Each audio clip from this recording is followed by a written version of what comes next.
Hola, muy buenos días. Ya estamos listos para nuestra lectura del día de hoy. Espero que tú también estés listo porque vamos a comenzar. Mi nombre es Isaac y esto es Biblia con Café. No sé qué te ha parecido a ti este recorrido a través de la Biblia el día de hoy, y en este momento nos encontramos leyendo Segunda de Samuel. Es un libro verdaderamente poderoso. Todos hemos escuchado hablar del rey David, todos hemos escuchado de las danzas del rey David, hemos escuchado del corazón de David, ¿verdad? Y también los orígenes de este mismo. David es importante y vamos a ver qué papel tan importante juega en la historia y en el linaje de Jesús, ¿verdad? Que hasta el día de hoy se sigue hablando de David. Ahora, hoy nos corresponde leer solamente algunos capítulos. Hoy sí vamos a tener un poco de contenido. Es del 8, 9, 10, 11 y 12. 5 capítulos que vamos a leer. En realidad son capítulos muy cortos y por eso vamos a avanzar de esta manera. Y vamos a comenzar con una oración. Señor, te damos gracias porque tu Espíritu Santo, Señor, se encuentra con nosotros. Creemos que tú eres más que suficiente y que cuando vamos a ti, todo, Señor, es más claro. Cuando vamos a ti, nuestro corazón, Señor, entiende, Padre, y se puede comunicar contigo. Te damos toda la gloria, Señor. Te invocamos, Espíritu Santo. Gracias por tu amor, por tu dirección, por tu cuidado. Te alabamos en el nombre de Jesús. Amén. Amén, amén. Muy bien, vamos a comenzar con nuestra lectura. Es una bendición. Y vamos a comenzar desde el capítulo número 8. Escrito está: poco tiempo después, David atacó a los filisteos, les quitó la ciudad de Meteg, Ama, y los tuvo bajo su poder. También derrotó a los moabitas, los hizo acostarse en fila. De cada 3 soldados, a 2 los mataba, y a 1 le perdonaba la vida. Así fue como los moabitas tuvieron que reconocer a David como su rey y pagarle también impuestos. Hadad-Ezer estaba por recuperar el control sobre la región del río Éufrates, pero David lo derrotó. Este Hadad-Ezer era hijo de Rehob, el rey de Soba. Como resultado de la batalla de David, tomó presos a 1,700 jinetes y 20,000 soldados de a pie. A la mayoría de los caballos les rompió las patas y los dejó solo sanos a 100. Los arameos que vivían en Damasco vinieron a ayudar al rey Hadad-Ezer, pero David mató a 22,000 de ellos. Luego puso guardias entre los arameos que vivían en Damasco, y también ellos tuvieron que reconocer a David como rey y empezar a pagarle también los impuestos. David tomó los escudos de oro que traían los oficiales de Hadad-Ezer y se los llevó a Jerusalén. También se llevó todo el bronce de las ciudades que gobernaba Hadad-Ezer, desde Beta hasta Berotai. Así fue como David le daba siempre la victoria a David. Hadad-Ezer había peleado muchas veces contra Toi, rey de Amat. Por eso, cuando Toi supo que David había derrotado al ejército de Hadad-Ezer, envió a su hijo Joram a saludar, a felicitar al rey David por su gran triunfo. Joram le llevó al rey David regalos de oro, también de plata y también de bronce. David le entregó todos estos a Dios, junto con el oro y la plata de las naciones que había conquistado: Edom, Moab, Amón, Filistea, Amalac, Soba. Y David se hacía más y más famoso. En cierta ocasión mató a 18,000 edomitas en el valle de Sal. Luego puso guardias en todo su territorio, y así los edomitas lo reconocieron como rey. Dios seguía dándole victorias a David, y como rey de los israelitas, David siempre fue bueno y justo con ellos.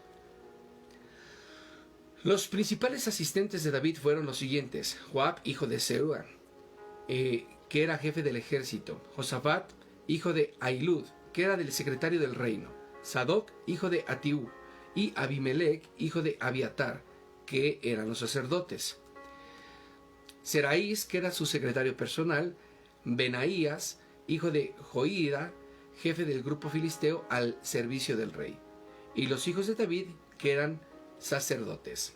Amén. Dentro del capítulo 8, nosotros podemos ver cómo del versículo 1 al versículo 8, David vence a los filisteos, a los moabitas y a los sirios. O sea, había una batalla campal impresionante, pero Dios estaba con David.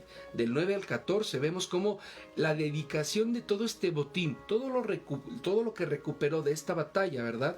Cómo fue dedicado, ¿verdad? ¿A quién? A Dios. El gobierno del 15 al 18, vemos cómo también el gobierno de los oficiales de David, ¿verdad? Empezaron a expandirse, por así llamarlo. Fue gobernando, ¿verdad? Por así llamarlo.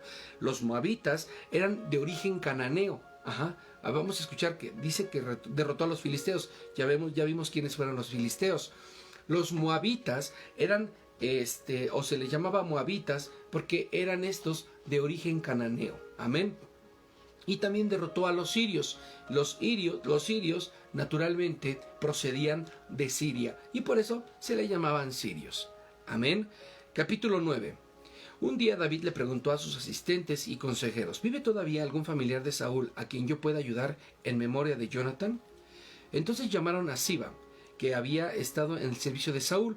Cuando Siba llegó a la presencia de David, éste le dijo: ¿tú eres Siba? Y él respondió: para servirle su majestad. Y el rey le preguntó: ¿vive todavía algún familiar de Saúl? Dios ha puesto en mi corazón un gran deseo de ayudarle. Siba le contestó: aún vive un hijo de Jonatán, que no puede caminar. Se llama Mefiboset. David le preguntó dónde estaba, y Safí le dijo: vive en Lodebar, en la casa de Maquir, hijo de Amiel. El rey mandó traer a Mefiboset, y cuando Mefiboset llegó al palacio, se inclinó delante de David en señal de respeto. David exclamó: Mefiboset. Para servir a su majestad, respondió. Y David le dijo: no tengas miedo, en memoria de tu padre Jonatán, voy a cuidar de ti, voy a devolverte todas las tierras de tu abuelo Saúl, y ahora en adelante comerás en mi mesa. Mefiboset volvió a inclinarse delante de David y dijo: ¿a qué se debe su majestad que me trate usted así? Un perro muerto y yo somos la misma cosa. Entonces el rey llamó a Siba y le dijo: todo lo que antes fue de Saúl y de su familia voy a dárselo a Mefiboset. Quiero que tú y tus hijos y sirvientes trabajen la tierra de Mefiboset y que le den todo lo que cosechan, para que nunca les falte comida, aunque de todos modos él siempre comerá en mi mesa. Como Siba tenía 15 hijos y 20 sirvientes, le dijo al rey: yo estoy para servir a su majestad, así que haré todo lo que usted me ordene. Y desde ese momento Siba y todos sus familiares quedaron al servicio de Mefiboset y de su hijo Micaías. Como Mefiboset no podía caminar, se quedó a vivir en Jerusalén y como siempre comía en la mesa del rey como uno más de sus hijos. Amén. En el capítulo 9 vemos el corazón de David. El corazón de David sigue siendo un corazón humilde, un corazón que reconoce, ¿verdad?, y da honra a quien en su tiempo había sembrado. Hoy Mefiboset estaba cosechando, ¿verdad?, todo lo que Saúl había sembrado en su tiempo. Del 1 al 8 manda David, ¿verdad?, a buscar a Mefiboset. Y del 9 al 13 también David le provee.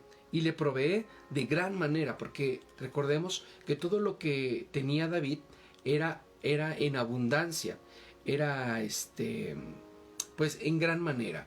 Y todo lo que en su momento Saúl había sembrado, todo lo que Saúl había hecho por David, por Samuel, por todas estas personas, todo lo que había hecho Saúl, en este momento Mefiboset lo estaba cosechando. Amén. Capítulo 10. Un poco tiempo después murió el rey de los amonitas, y en su lugar reinó su hijo Hanún. Y David dijo: voy a tratar a Hanún con la misma bondad con la que trató a Anás, su padre. Enseguida envió mensajeros a Hanún para que los consolaran por la muerte de su padre. Pero cuando los mensajeros llegaron a la tierra de los amonitas, los jefes de los amonitas le dijeron a Hanún: ¿de veras cree su majestad que David envió a sus mensajeros para consolarlo? ¡Claro que no! Los envió como espías para que luego puedan conquistar nuestra ciudad. Entonces Hanún mandó apresar a los mensajeros de David y que los avergonzaran cortándole la mitad de la barba y que los mandaran de regreso ellos a su tierra, desnudos de la cintura hacia abajo. Los mensajeros regresaron muy avergonzados y cuando David supo lo que sucedió, les mandó decir: quédense en Jericó y no regresen hasta que les crezca la barba. Los amonitas se enteraron de que David se había enojado mucho. Entonces contrataron a algunos arameos de Rehob y de Soba para que se reunieran con ellos a pelear contra David. También contrataron a 1000 hombres del rey de Maca y a 12,000 hombres de Tob. Los arameos enviaron a 20,000 soldados y se quedaron en el campo junto con los soldados de Tob y de Maca. Por su parte, los amonitas salieron a la guerra y se formaron en la entrada de la ciudad. David se dio cuenta de esto y envió a la batalla a Joab, junto con todo su ejército y sus mejores soldados. Y cuando Joab vio al que los arameos iban a atacarlo por un lado y los amonitas por el otro, eligió a los mejores soldados israelitas y atacó también a los arameos. El resto de su ejército los dejó a las órdenes de su hermano Abisai para que peleara contra los amonitas, y le dijo: si ves que los arameos me están ganando, irás a ayudarme. Si por el contrario veo que los amonitas te están ganando, yo te ayudaré. Tú esfuérzate y ten valor. Luchemos por nuestra gente y por las ciudades que Dios nos ha entregado, y que Dios haga lo que le parezca mejor. Joab y sus hombres pelearon contra los arameos y los hicieron huir. Cuando los amonitas vieron que los arameos estaban huyendo, también ellos huyeron a Abisai y corrieron a refugiarse en sus ciudades. Entonces Joab dejó de combatirlos y regresó a Jerusalén. Al ver los arameos, que eran los israelitas, los habían derrotado, reunieron a todo su ejército. Hadad-Ezer mandó llamar a los arameos que estaban al otro lado del Éufrates y vinieron a Elem. Al frente de ellos iba Sobac, que era el jefe del ejército de Hadad-Ezer.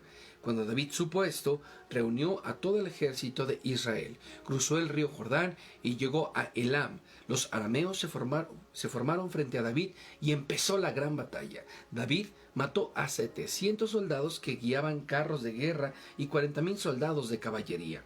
También mató a Sobac, jefe del ejército arameo. Entonces los arameos huyeron de los israelitas, y cuando los reyes que estaban bajo el poder de Hadad-Ezer vieron que David lo había derrotado, hicieron la paz con Israel y quedaron al servicio de David. Los arameos, por su parte, no volvieron a ayudar a los amonitas. Amén.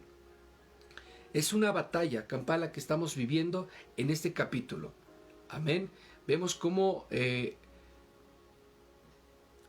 un segundo. Vemos cómo del 1 al 5 los mensajeros de David son maltratados de una manera increíble por Hanún, ¿verdad? Y del 6 al 14 viene la derrota de los amonitas. Los amonitas en este momento están siendo derrotados de manera increíble. Y no estamos hablando de cualquier número, era un número representativo muy grande.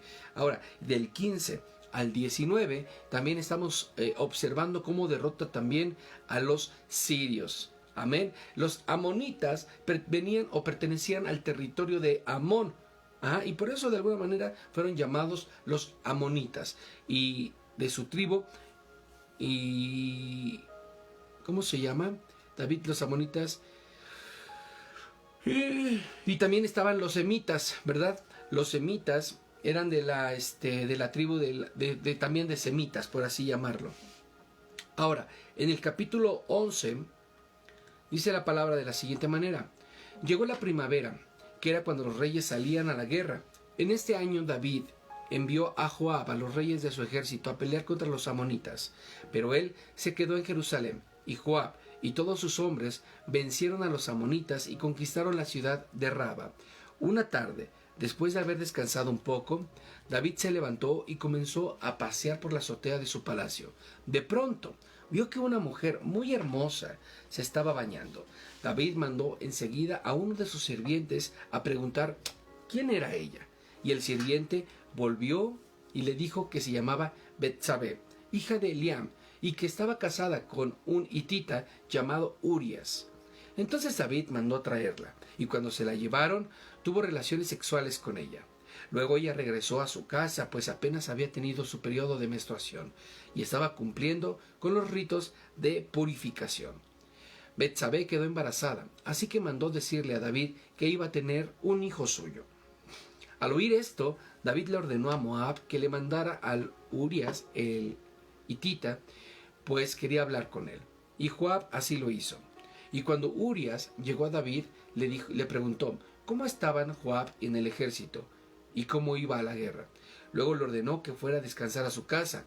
En cuanto Urías salió del palacio, el rey lo envió de lo mejor de su comida y de su bebida. Pero Urías no fue a su palacio, no fue a su casa, sino que se quedó a dormir en la entrada del palacio junto con los soldados de la guardia personal del rey.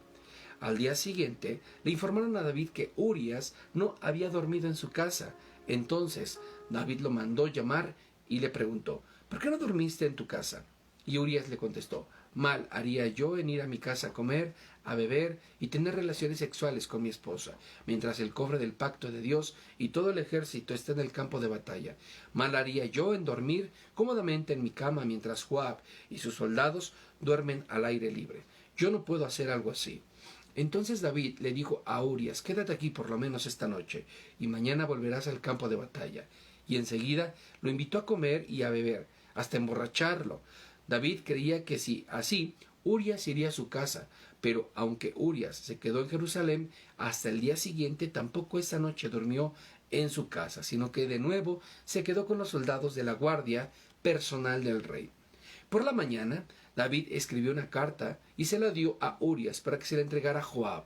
La carta decía: pon a Urías enfrente, donde la batalla sea más dura y peligrosa. Luego déjalo para que lo maten. Joab así lo hizo. Cuando ya había rodeado con su ejército la ciudad de Raba, puso a Urías a pelear donde estaban los soldados enemigos mucho más valientes. Cuando esos soldados salieron a pelear contra los hombres de Joab, mataron a algunos de los soldados de David, y entre ellos a Urías. Entonces David mandó un mensajero a darle la noticia a David y le dijo: cuando le cuentes al rey que algunos de sus hombres murieron en batalla, seguramente se enojará y te dirá: ¿por qué no se acercaron tanto al muro de la ciudad? ¿Que no saben que desde la muralla lanzan flechas? Acuérdense de Abimelech, el hijo de Jeroboset. Tanto se acercó al muro durante la batalla en Tebes que una mujer le dejó caer una piedra de molino y lo mató. Si tú dices eso, tú le responderás: si te dice eso, tú le responderás: también ha muerto Urías, el hitita, que tan fielmente servía a su majestad. El mensajero se presentó ante David, y al darle la noticia, todo sucedió como Joab había dicho. Y entonces el mensajero le dijo: los enemigos nos estaban ganando, y hasta salieron de la ciudad para pelear en el campo, pero los hicimos retroceder hasta el portón de la ciudad. Desde el muro de la ciudad nos disparaban flechas, y algunos de nuestros mejores hombres cayeron muertos. Entre ellos también murió Urías, el hitita, que tan fielmente servía a su majestad. Y David le contestó: dile a Joab que no se preocupe, en la guerra cualquiera puede morir. Tú anímalo y dile que siga atacando la ciudad hasta que la conquiste. Cuando la mujer de Urías supo que su esposo había muerto, se puso ella muy triste. Luego de que ella guardó el luto acostumbrado, David mandó a llamarla y se casó con ella. Tiempo después, ella tuvo un hijo. Sin embargo, a Dios no le gustó lo que David había hecho. Amén. En el capítulo 11, ¿verdad?, de este libro, deme un segundito. En el capítulo 11 de este libro, vemos cómo del versículo 1 al versículo 5, ¿verdad?, se manifiesta el adulterio de David. Este es algo que acontece en este momento, tan solo de estar en el ocio, tan solo estar en la terraza de su palacio. Dice la palabra que él vio a una mujer tan bella que le llamó la atención. Y del 6 al 13 trata de esconder su delito, trata de ocultarlo, por así llamarlo, ¿verdad? Y del 14 al 27, los planes de David acerca de querer atentar contra la vida de Urías funcionan. y Urias es asesinado dentro o en el campo de batalla. Cómo todo va cobrando, ¿verdad?, sentido, y la palabra nos deja ver también que en ese momento David se había contaminado, David se había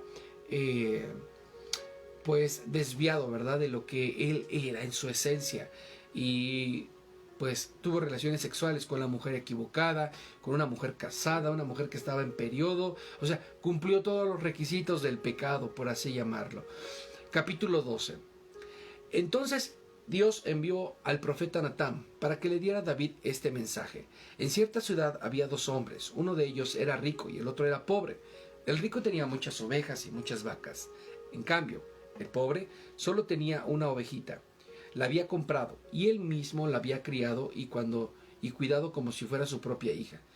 Tanto quería ese hombre a la oveja que hasta le daba de comer de su mismo plato y la dejaba acostarse y a dormirse en su pecho, y así la ovejita fue creciendo junto con los hijos de ese hombre. Un día llegó un visitante a la casa del rico y el rico lo invitó a comer, pero no quería matar ninguna de sus ovejas ni de sus vacas. Le quitó al pobre su ovejita y la mató para darle de comer a su visitante. Al oír esto, David se enojó muchísimo contra el hombre rico y le dijo a Natán: ¿pero cómo puedo hacer esto? Y ese hombre no tiene sentimientos. Te juro por Dios que ahora tendrá que pagarle al pobre 4 veces más de lo que vale la ovejita, y además merece la muerte. Entonces Natán le dijo: pues tú, David, eres ese hombre, y ahora el Dios de Israel quiere que oigas esto. Yo te hice rey de todo mi pueblo, yo te cuidé para que Saúl no te matara, hasta te di su palacio y sus mujeres, y aún te habría dado mucho más si tú lo hubieras querido. ¿Por qué te burlaste de mí, que soy tu Dios? ¿Por qué hiciste lo prohibido? En realidad no fueron los amonitas quienes mataron a Urias, tú lo mataste y lo hiciste para quedarte con su mujer. Pero ahora, por haberte burlado de mí y por haberle quitado a Urias su mujer, siempre habrá en tu familia muertes violentas. Tus propios hijos te harán sufrir mucho, y si a escondidas tuviste relaciones sexuales con la mujer de otro, yo haré que otros tomen a tus mujeres y se acuesten con ellas delante de todo el mundo. Y David le dijo a Natán: reconozco que he pecado contra Dios y que he hecho lo que a él no le gusta. Y Natán le contestó: por eso mismo Dios te ha perdonado y no vas a morir. Pero por haberte burlado de él, no vivirá el hijo que tuviste con Betsabé. Después de esto, Natán se fue a su casa. En efecto, Dios hizo lo que el niño se enfermara gravemente. David no comía nada y se pasaba toda la noche tirando en el suelo, rogándole a Dios que curara al niño. Sus consejeros le pedían que se levantara del suelo y que comiera, pero David se negaba a hacerlo. Al 7º día, el niño murió. Los consejeros no se atrevían a decirle nada a David, porque pensaban: si cuando el niño aún vivía le pedíamos que comiera y no nos hace caso, ahora que el niño ya murió, es capaz de hacer una tontería. Pero David se dio cuenta de que sus consejeros le ocultaban algo, y comprendió que su hijo ya había muerto. Entonces, ya murió el niño, ¿verdad? Y los consejeros le contestaron: sí, ya murió. De inmediato David se levantó del suelo y se bañó. Se perfumó, se cambió la ropa, luego fue a adorar a Dios a la carpa donde estaba el cofre del pacto, y cuando regresó a la casa pidió que le sirvieran de comer y comió. Sus consejeros le preguntaron: ¿por qué hace esto, su majestad? Cuando el niño aún vivía, usted no comía y lloraba mucho por él, y ahora que ha muerto, usted se levanta y se pone a comer. Y David le contestó: mientras el niño aún vivía, yo no comía y lloraba porque creía que Dios me tendría compasión y sanaría a mi hijo. Pero ahora que ya ha muerto, ¿qué gano con no comer? No puedo devolverle la vida, ni hacer que vuelva a estar conmigo. Más bien, algún día yo moriré e iré a reunirme con él. David se fue a consolar a Betsabé. Y tuvo relaciones sexuales con ella. Con el tiempo, ella tuvo un hijo, y David le puso por nombre Salomón. Fue tanto el amor de Dios por el niño que envió un profeta, Natán, para que les dijera: en mi honor, este niño se llamará Jedidías, que significa amado de Dios. Mientras tanto, Joab había seguido atacando la ciudad de Raba, pues allí vivía el rey de los amonitas. cuando ya estaba por conquistarla, mandó decirle a David: después de muchos días de atacar a Raba, no he permitido que sus habitantes tengan paso a sus depósitos de agua. Ya estamos por entrar a la ciudad, así que reúnan a su majestad y todo su ejército y vengan a tomar la ciudad. De lo contrario, yo tendría que tomarla y le pondrían mi nombre. Entonces David reunió a todo su ejército y atacó, conquistó la ciudad de Raba. David le quitó al rey la corona, el cual era de oro, pesaba 30 kilos y 33 kilos y tenía una piedra preciosa. David le quitó a la corona esa piedra preciosa y se la puso en su propia corona. Y se la llevó, además, gran parte de las riquezas de la ciudad. Y la gente que vivía en la ciudad la sacó de allí y la condenó a trabajos forzados. La obligó a usar sierras, picos, hachas de hierro. También la obligó a hacer ladrillos, como lo había hecho con todas las ciudades amonitas que había conquistado. Después de eso, David y su ejército regresaron a Jerusalén. Amén. Al final de todo este capítulo, que es el capítulo 12 de este mismo libro, segunda de Samuel, vemos cómo del versículo del 1 al 14 viene la parábola de Natán. David confiesa su pecado, David reconoce que se equivocó, ¿verdad? Y del 15 al 25 viene el nacimiento de Salomón. David tiene relaciones sexuales con esta mujer y dan a luz a un niño que se llama Salomón. Del 26 al 31, la severidad de David para con los amonitas. Es importante ver cómo el comportamiento de David, ¿verdad?, trata de reivindicarse, ¿verdad?, delante de los ojos de Dios, de buscar agradar el corazón de Dios. Tú y yo, cada día debemos de tratar de agradar el corazón de Dios. Y dice la Escritura que sin fe es imposible agradar a Dios. Yo te quiero invitar a que cada día tú tengas esta fe y que la fe, ¿verdad?, en Cristo Jesús vaya delante de ti en cada una de las decisiones, en cada uno de tus momentos, de tus horas, aun cuando pareciera que no hay nadie, aun cuando pareciera, ¿verdad?, que las cosas no están funcionando. Tú pon tu confianza, pon tu fe en Cristo Jesús y seguramente las puertas, ¿verdad?, ya están abiertas y el Señor te lo va a mostrar. Muchísimas gracias por acompañarnos. Mi nombre es Isaac Valdés y esto es Biblia con café. Dios, te damos gracias porque tú has permanecido con nosotros, Señor, porque tú has estado todo el tiempo con nosotros. Nos das entendimiento, pones en nosotros dicción, pones en nosotros, Padre, tu Santo Espíritu. Y gracias a ti podemos estar de pie, podemos tener fuerzas, podemos caminar en victoria, podemos ser más que vencedores. Te damos toda la gloria, Señor. Bendice la vida, Señor, de cada uno de mis hermanos. Bendice la vida de Ana Camacho, Señor, de Herminia Velarde, Padre. Bendice la vida de de nuestra pastora amada Maite, Señor. Bendice la vida también de Diana, Señor. Que tu Santo Espíritu, Señor, repose, Señor, sobre cada una de ellas. Gracias y corónalas de favor, Señor, de tu gracia. Que tu resplandor, Señor, se haga venir sobre de ellas, Padre. En el nombre de Jesucristo, bendícelas. Gracias, Señor, en el nombre de Jesús. Amén. Muchísimas gracias, nos dio mucho gusto estar con ustedes. Ayúdenos a compartir este video. Sé que es de mucha bendición y que cuando las personas lo ven, sé que la palabra, ¿verdad?, que reciben, la palabra rema que reciben en sus corazones, no regresa vacía. Nos vemos el día de mañana a las 7 a.m. Y si Dios pone en tu corazón y ha puesto en tu corazón ser de bendición para este ministerio, en la descripción de este video yo coloco un número de cuenta y puedes hacernos una ofrenda, puedes enviar una ofrenda a través de este número o enviarla de manera física. Muchísimas gracias. Dios bendiga sus vidas de ahora en adelante. Amén.